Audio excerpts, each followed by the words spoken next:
Hi girls, welcome back to my channel. Today we're going to be doing a get to know me video. I thought it would be a good idea to do this because there are a lot of new faces here. Welcome, welcome, welcome. My name is Olesya or Olesya or Olesya. You can call me whatever you want except for Olesya. Do not call me that. But I had you guys submit some questions on my post on YouTube, and by the way, thank you so much for doing that. I did not expect much, but so many of you actually asked questions. Makes this kind of video much more exciting. I popped a Q&A box on my Instagram as well, and quite a few of you responded to that too. So we've got a lot to cover, guys. You're gonna know me so well after this Q&A. Let me rapid fire just a couple of basics. My name is Olesya. I am 28 years old. I am a mother to 2 boys and a wife to 1 man named Philip. He is gorgeous. I am of a Russian descent. I'm an immigrant and I own a bridal shop. I think that is my entire personality right there, just in a couple of words. What sparked your interest in fashion, especially in wedding dresses? Well, I'm probably not gonna get this footage for you for this video because I'm filming this Friday night. This goes live Saturday morning. But there is a footage of me when I was little, standing, like my dad is like recording videos on like the old camera recorder thing, and I'm standing there in like a little skirt that is like barely zipped up. It was so tight, but I really loved it, so we couldn't throw it away, and like a top, a huge hat, and like a handbag that was broken, but it was the only handbag I've had. It has like a loose strap, and I'm just standing there like, Dad, take a picture, and I was doing that. And I'm still pretty much doing that exact same thing. I love fashion. I love just eccentric, beautiful, feminine things. I feel like I found myself gravitating towards these things more since I've gotten older and less like worried about what others think. I'm so happy I'm a girl. We get up in such beautiful ways and I love that. So that's just always been my thing. I really liked this question. It says, if you were on a very strict budget, how would you spend your money on clothes, makeup, hair, products to ensure you looked your best and didn't have to compromise your beautiful sense of style? I love this. I feel like we're all somewhat on a budget if we're like regular people. To me personally, I don't think that I'm a high maintenance girl, especially when you like look at Russian beauty standards. Like my nails, guys. Okay, there's no dirt under them this time, but I garden, I work with my hands. I don't get my nails done.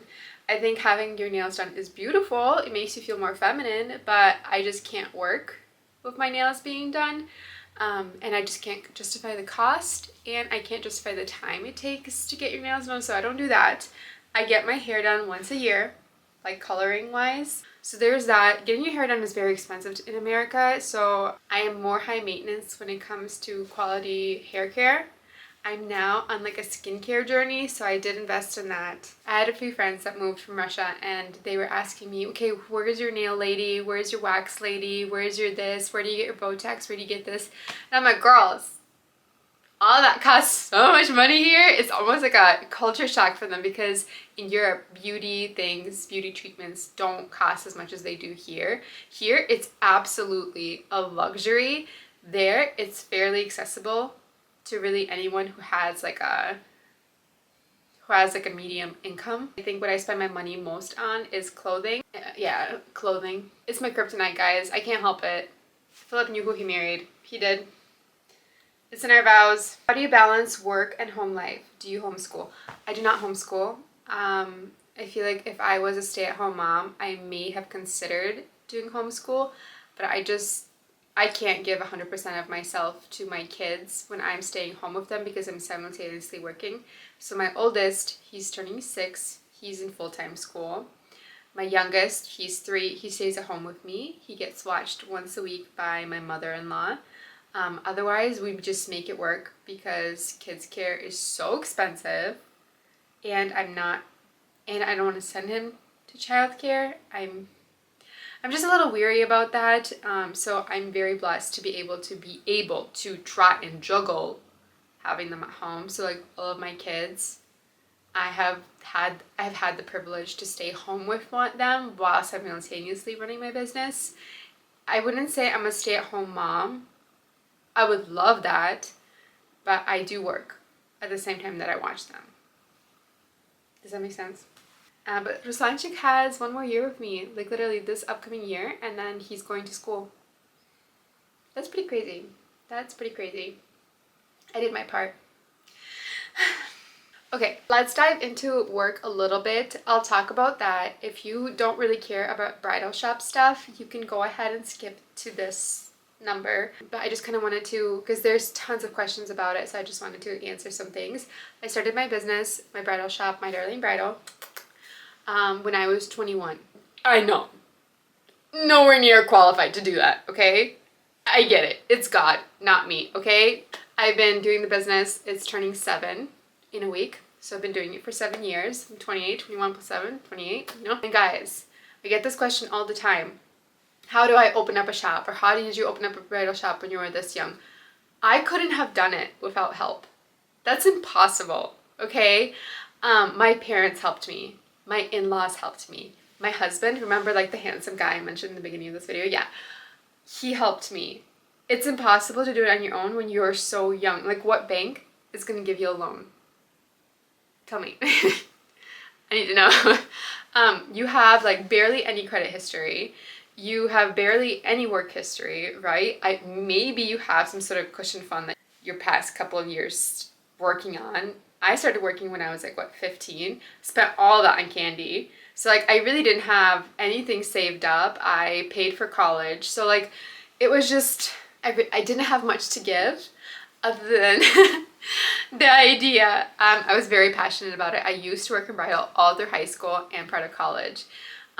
So my parents, they are incredible people, and they believed in me, and they invested in my business, and they helped me kickstart it. I was like living and breathing opening up a bridal shop. I would take notes. I was like obsessed with research. I would be researching designers, lines, things like that, just like obsessing over this. And 7 years ago, the Minnesota demographic of bridal was very different than what it is now. There's a lot more bridal shops now. When I was opening, it was the key stores that were here for like 50 plus years, and then a couple of boutique stores. And nobody really carried anything European, and nobody really carried anything like bridal and feminine. It was a lot of like very typical US bridal and very eccentric bridal. So there was definitely a gap that I wanted to fill, and I felt that gap especially when I had to go dress shopping myself. So I was meticulously researching and looking up designers for like a year and a half, like coming up with like, I had like papers everywhere, okay? At that point I worked at a law firm, and my mom saw how passionate I was about it, and she was like, well, why don't we try to open something? So her and I started looking at places around St. Paul, maybe like places that I've been selling. You could like pick up and like, you know, da, da, da. And then we stumbled upon this little space in downtown St. Paul. It's so cute from the outside when you don't look closely. And then, but it wasn't, I said abandoned in my last video. It wasn't abandoned. It was vacant for a very long time. So it was scary inside. And at that point, like St. Paul was still pretty dead. Like guys, 7 years ago was a long time ago, okay, in St. Paul. Right now it feels a little bit more vibrant, but back when I started, like there weren't any businesses on our strip. But we went and we inquired about it. It used to be, the business that used to be there before us was a humidor store. And if you're not familiar with that, it's a smoke shop. And they allowed smoking in there. So it stank. It was so gross. Like the walls, everything was just like covered in like smoke. But we got a really good deal on it. So how my parents helped me is they basically paid my rent for a whole year. That way I didn't have to worry about making rent every month while I continued to grow. And we got a really good price for it because they paid a year up front. And we remodeled the entire place with Philip and his parents, because that's their business, they remodel. So that was like free of charge basically. And we made this cute, pristine little place. And then there's a thing called credit cards. And I maxed them out to buy inventory. And one of our designers actually gives you like a credit, like a small credit, so you could pay over time. So yeah, that's how I started. Is that an ideal way to start a business? Probably not, but it was the only way I could. But again, I could not have done that without my parents' help, Philip's parents' help, like their manual labor help, and my husband. Because like your spouse needs to be on board, you know? Because I didn't bring anything home for the first like 2-3 years. So we kind of swapped. I was the main breadwinner before that, then he was while I was building my business, and now, yeah. I hope that made some sort of sense to you guys. And I have no problem saying that my parents helped me, because I feel like that's a given, but I feel like a lot of people who do have parents who are in the position to help, it almost feels like, I get why they don't come out and say it, because it almost feels like, oh, it was handed to you. But it really isn't. Like, I've been in this business for 7 years. It could have just been done after that 1 year, right? Like, but I put a lot of my own work into it, a lot of tears. Like, trust me, I'm a very hardworking person, and you know, I'm gonna give myself some credit. Like, it's still going. And God could not have done this without God. Like, he put that passion in my heart. He put people in my path to help me bring it to life, and he's been blessing it ever since. You know? I think that concludes any questions I'll have about the business, because I kind of want it to be like a get to know me, not a get to know like my darling. You know what I mean? Okay, this question. Do I come from a wealthy family? I did not. My parents are doing well for themselves now, but that didn't happen until I was pretty much out of the house. I grew up in Russia, post-Soviet Union, so it was crazy. My dad lived in the US for a couple of years to earn money to support us until my mom could come here, so that was tough. I don't remember much of it, but hearing stories from what my mom said, it was hard to be alive during that time, so definitely did not come from any wealth at that point. Then we moved to the US. My parents worked their butts off to keep us alive. But yeah, my parents are very hardworking. They are very smart. My mom, her brain, it's incredible, and my dad is incredibly hardworking. Yeah, I loved my childhood. I love the way that my parents raised me, and I have that work drive that they do, and they pass it along to us. Okay, next. This is an interesting question. What kind of mom are you? I am a good mom. I hope so. I'm a very strict mom. I'm a fair mom, and I'm a creative mom. I'm a Russian mom, so like some of those tendencies of like being a Russian mom are still very prominent in the way that I parent, and I stand by that. I think we all need to be a little bit more stern, and I am stern, and I'm strict, but I'm also like very creative and very fun, and like my kids love me. Like, ask them, they'll say yeah. This is a really cute one. I love watching how sweet and silly you are. Do you have any advice for staying true and confident in yourself? I'm assuming this is on like based on like true and confident in social media, maybe, or like in person. The older you get, the less you care. And I remember my mom telling me this, because I was very insecure when I was in middle school and high school. For a brief moment there, people thought I didn't know how to speak English because I wouldn't speak. I would like stutter my way through, just because I was so intimidated by everybody. I thought that everybody was just so cool, and I wasn't, and I really wanted to be like those popular girls, but I really wasn't. So I think the older you become, the more you appreciate yourself, and you appreciate that you're not like everybody else. And if you're asking this question in like a social media way, like how do you stay true to yourself, I feel like it is really like a trial and error thing. I feel like I really grew into myself this past year of being in social media. And it's honestly, you know how they say you can't be fake on social media if you want longevity on it? And I always thought like fake as in like being like fake. But it's like even having a certain tone in your content. Like, I love whimsical and super curated things, but that's really not me as a person. I have a lot of like humor behind me. I have a lot more to give like personality wise. So like whenever I did those like really like, you know, reels, they were beautiful, but then I was like, I'm not being true to myself, because this is not who I am in real life. Like, I love beautiful things, but I'm not this soft-spoken, very gentle girl. I have kick behind me, but I'm also not this incredibly sassy, super outgoing, have lots to say baddie. I'm not a baddie. I'm fun. What was it like growing up Russian? Do you have a deep connection to that part of yourself? So I have not been back to Russia since I came here when I was 8. I would love to go back one day with Philip. So I would love to go back. I don't think I have a really deep connection to that part of like the world. I do have a deep connection in terms of family. My family are all Russian. They all speak Russian. We are very Russian. We're very big. We're very loud. My household is known as the nut house, as in like my family where like I grew up with, and that is a perfect representation of what goes on in that house. So in terms of like being family connected, we're very, very Russian. Did you grow up in a Slavic church? What made you decide to go in an American church? So there's a lot of questions about faith too, which is so cool. I've never had questions about my faith, and I'm like, I feel like I've tapped into my people. If you are curious about my faith, I'm Christian. I believe in Jesus. I was born into a family that is also Christian. So I'm Christian born and raised. So was Philip, by God's grace. But I really had to come to my own faith myself. I think I came to my faith really when I was 16. And then, you know, we all have like faith goes like this in our lives. And I feel like 3 years ago is when it started going up and up and up for me.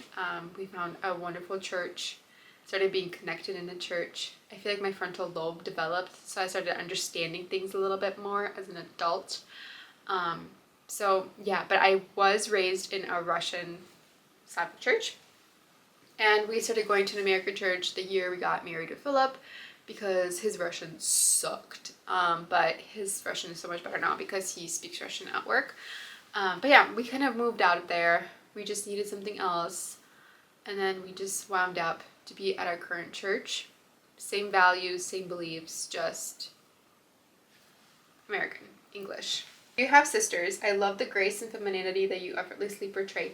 That is so kind. I do have one sister. She is older than me by a year and 5 months. We grew up, you know, like all sisters, fighting. And now she's like my best friend. We are very, very, very different. Everybody says we look exactly the same. I didn't see it until I momentarily dyed my hair black. And then my mom and dad called me Milana for a long time. Because they literally could not tell us apart from like the back especially, and our voices apparently all sound the same. I didn't think we did until I started looking back on photos and thinking that was my sister, but it is in fact me. So I have my sister, but she's very different from me. She is not at all on social media. She's very, very private. We have completely different personalities. I have blonde hair, she has dark hair. She's in the medical field. She's like this cool person that works in a hospital. She's an NP, like used to work as a NICU nurse. Like, she's hardcore. Very, very smart. Book smart. I think I'm street smart. And fashion wise, she's hobo chic, and I am the way that I am. So we really don't have anything else in common other than our DNA and our love for each other. Guys, I don't know, they're kind of all over the place. I feel like I should have organized this before doing this because I feel like I'm bouncing back and forth. How old were you when you became a mom? I was 22. 22? Yeah, I was 22. Let me tell you something. You know, when you think that you're gonna have a baby, like a second baby, and they're gonna play with each other and they're gonna be so cute because the older one will be like super nurturing. Because right now there is a fine line between like the gap you have in between your kids. You either have like a big enough gap where the oldest one takes care of the little one and they're like nurturing and they're like, oh, he's a baby, he's a baby. Or you go slightly closer and then it's like an atomic bomb. We are in fact in the atomic bomb position with my boys. A is crazy at home. They love each other, but they also hate each other, and it reminds me a lot of how my sister were together. So I know at one point in their life they're gonna be best friends. It is not now. Next question. Do you want a girl? I feel like everyone has this dream when they want kids where you see yourself having both genders. You know, like I've always thought that I would have a daughter, and that used to make me sad because we're done having kids. That used to make me sad, but now I'm more okay with it because I'm like, I'm gonna get my daughters one day through their marriage, you know? Would I like to have a daughter? Did I gotta dress up and have fun and have like all those cutesy mom and daughter moments? Like, of course that would be fun. But like logistically speaking, how you get the child, that doesn't sound fun to me anymore. Pregnancy for me is hell, and I never want to experience that again. I came so close to just like dying. It was such a hard and dark time in my life that I literally still have like a hard time thinking about it, and I just never want to go through it. And I feel like that's why I have not gotten baby fever. I feel like everybody gets baby fever 2 years postpartum. I'm 3.5 years postpartum and no baby fever in sight. So I feel like that's God's doing of like, I'm perfectly content with my family. I truly, truly am. My friends are all having babies. There's tons of babies around us in church, and I'll hold that little newborn and I will love it and I will look at it and I'll be like, you're so cute, but I don't want you. I don't. I'm perfectly happy with just my boys. Perfectly happy with being just the only girl in the family. It is so fun. I get spoiled rotten. Yeah. But if one day, if I accidentally get pregnant, then of course I will love that child. And of course I'll go through the pregnancy again. And of course I do it all again. But I just don't want to make that choice willingly. Do you get me? And then there's tons of like questions about like hair care routine, fashion, and things like that. But I don't know how I would answer that in like a Q&A video. I do have a hair care routine. I'm very particular about hair. I did recently chop my hair. I don't know if you saw that in my shorts. It is significantly shorter now. Some people said it wasn't significantly shorter. I beg to differ because math. My hair was down here and now it's up to here. That looks significant to me, okay? Very particular about my hair care. I did start a skincare routine like 2 months ago that has been working so great because I had such terrible acne. I have a workout routine. Yeah, I've got lots of routines. And like fashion, I don't know. How would you guys want me to do fashion on here? Because I feel like I do my get ready with me's on shorts. I do a lot more on my Instagram. If you don't follow me on my Instagram, you should. I'm there active every day, and I'm just not sure how you would want me to present fashion long format if it's not a haul. Because I don't want to keep doing haul after haul after haul, because that's just not A, I don't know that stuff. B, I would love to do like styling videos, but I already do that in short format. So like let me know. I would love to do like a spring fall like lookbook, just like showing you like maybe like outfits, like 6 outfits. Like, how would you want me to present it? Do you want me to talk?